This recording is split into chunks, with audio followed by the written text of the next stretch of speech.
Inflation in the Philippines is a critical economic issue that affects the purchasing of power consumers and overall economic stability of the country. As the general level of prices for goods and services rises, it leads to a decreases in the value of money, impacting both individuals of business. Understanding the causes, current trends, and implication of inflation is essential for policymakers, investors, and citizens alike. The store named Phyllis and Becky's Eatery. We interviewed one of the owner of the eatery named Felix. Closing na mo, te. Na, wapay sure kung laban nila closing kay. Ano man, next week last. Good day, everyone. I am Harold K. Pyramidi from SLSU Bonto Campus, a BS IT student. And I have my partner with me, Mark Angelo Lasala. Today, we are here to conduct interview of store owner about inflation or ang pagtaas ng presyo. Maayong hapon.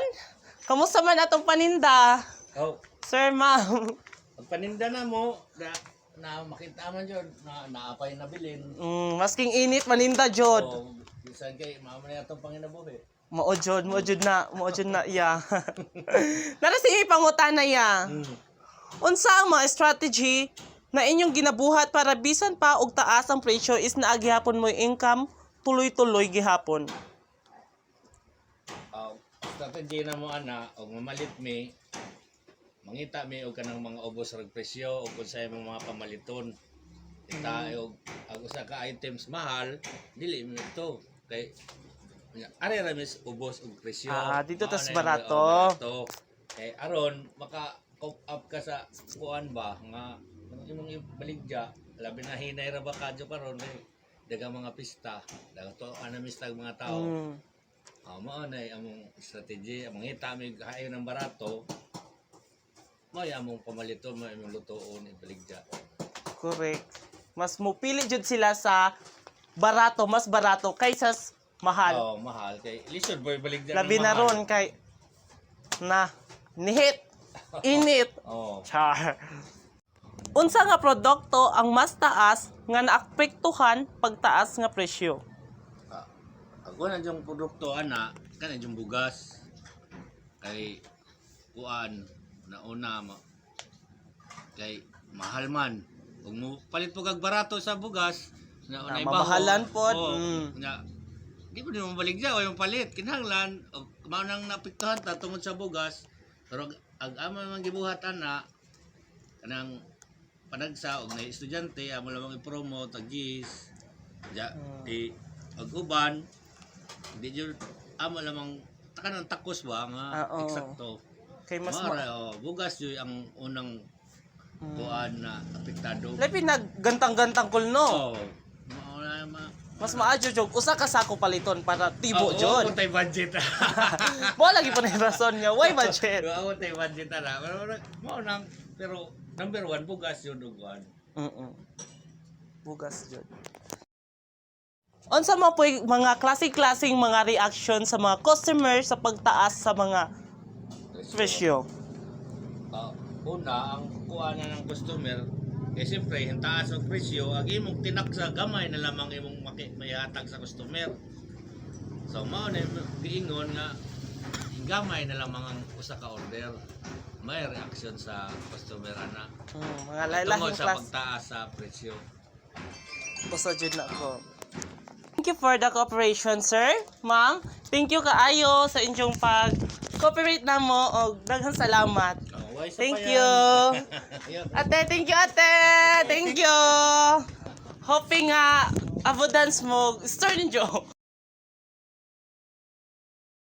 Now we are going to interview some normal citizen about inflation. We have here second interview.